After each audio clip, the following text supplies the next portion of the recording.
Chapter 1: The Sanatorium. My father spent 30 years as a structural engineer. His job was to assess buildings, determine whether they were safe, whether they could be renovated, whether they needed to come down. He has walked through hundreds of structures in various states of disrepair over the course of his career, and he approaches every building the same way, methodically, professionally, without sentiment. He told me this story on the condition that I not use his name, because he still works in the field and doesn't want it attached to him professionally. The building was a former sanatorium in upstate New York, built in the early 1900s, closed in 1974 after a series of incidents the state health department never fully disclosed. It had been sitting empty for 50 years when a developer purchased it with plans to convert it to residential units. My father was hired to assess the structural integrity of the main building and 2 outbuildings. He went alone, which was standard practice for preliminary assessments. He had the building's original blueprints, a flashlight, a camera, and the particular focused attention that decades of this work had given him. He expected to spend 4 hours there and be home for dinner. The main building was in better condition than he expected, given its age and the length of time it had been empty. The bones were solid, thick stone walls, heavy timber framing, the kind of construction they don't do anymore because it costs too much. He moved through the building systematically, floor by floor, noting areas of concern, photographing everything. On the 3rd floor, he found the rooms. They were different from the rest of the building in one specific way. They were locked.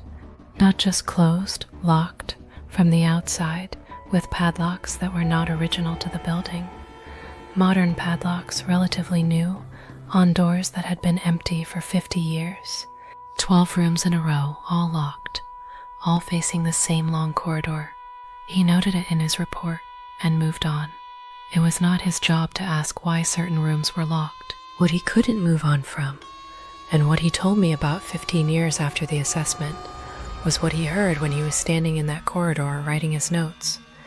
From behind one of the locked doors, the 6th one, he was specific about this. He heard movement, not structural movement, not the building settling, the sound of something shifting its weight. The sound, he said, of someone adjusting their position the way a person does when they've been still for a long time and need to move. He knocked on the door. The movement stopped immediately. He waited. Silence. He finished his notes and left the floor.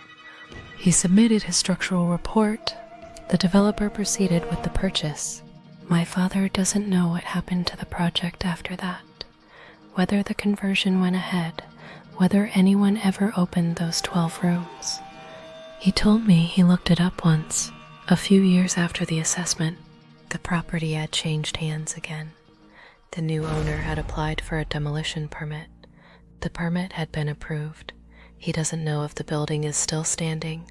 He told me he thinks about the 6th room sometimes. He thinks about what was in there, how long it had been in there, and whether the person who put those padlocks on the doors knew it was there, or whether they were locking something in without knowing what. Chapter 2: The Mill. There is an abandoned textile mill outside of the town where my grandmother grew up. It closed in 1962 and has been sitting at the edge of town ever since, too large and too structurally compromised to repurpose economically, not quite deteriorated enough to justify the cost of demolition. My grandmother told me about it when I was visiting her last spring, not because I asked, but because something I said reminded her of it, and she decided she wanted to say it out loud. She was 12 years old when the mill closed. She remembers the day, a Tuesday in November, she said, and the men coming out of the building in the middle of the afternoon with their lunch pails, looking confused rather than upset, as if they had been told something they didn't understand yet. The mill had been the center of economic life in that town for 80 years. After it closed, the town changed in the way small towns change, when the thing that held them together is gone. She told me that the summer after the mill closed, the children of the town started avoiding it, not because they were told to. She said the opposite was true. that the adults seemed to want to pretend the mill didn't exist, and so nobody told the children anything. They started avoiding it on their own. She said there was a collective agreement among the children of her town, never discussed openly, never articulated, simply understood you didn't go near the mill after dark. She went near it after dark once. She was 14, it was a dare. She went with 2 friends. They stood at the fence line at the edge of the property in the dark, close enough to see the building but not close enough to touch the fence. She said the building was completely silent and completely dark. Then she said a light came on in one of the upper windows. Not an electric light. The mill's power had been cut when it closed. A warm, flickering light, like a lantern or a candle. They ran. She didn't go back. She told me that over the years, she heard other stories from other people who had grown up in that town. Different people, different decades, always the same detail. A light in an upper window of the closed mill, after dark, warm and flickering. She heard it from someone who had grown up there in the 1970s. She heard it from someone whose parents had grown up there in the 1950s, before the mill even closed. She told me she didn't know what the light was. She told me she had decided a long time ago that she didn't need to know. She told me the mill is still standing and the light, as far as she knows, is still there. I looked it up after I got home. The mill is still standing. I found a local history forum with posts going back 15 years. In 2019, someone posted asking if anyone else had seen a light in the upper windows of the old mill. The thread had 47 replies. Chapter 3. The house at the end of the lane. My uncle bought the house at the end of Carver Lane because it was cheap and because he had always wanted a project. It was a Victorian-era house that had been empty for 11 years. The previous owner had died with no heirs, and the estate had taken that long to be processed and the property to be listed. It needed significant work. My uncle knew this going in. He was a contractor. He was not afraid of significant work. He moved in while the renovations were underway, which meant the first 6 months he was living in a house that was partially functional, with rooms he was actively working on and rooms he hadn't gotten to yet. He slept in the bedroom, used the kitchen, worked his way through the rest of the house room by room. The room he couldn't get to was the one at the end of the upstairs hall, not because of any structural issue. The door opened, the room was accessible, there was nothing wrong with it in any technical sense. He just couldn't get to it. Every time he planned to work on that room, something else came up, a more urgent repair somewhere else, a supply issue, a day where he simply went to the door and then turned around and did something different instead.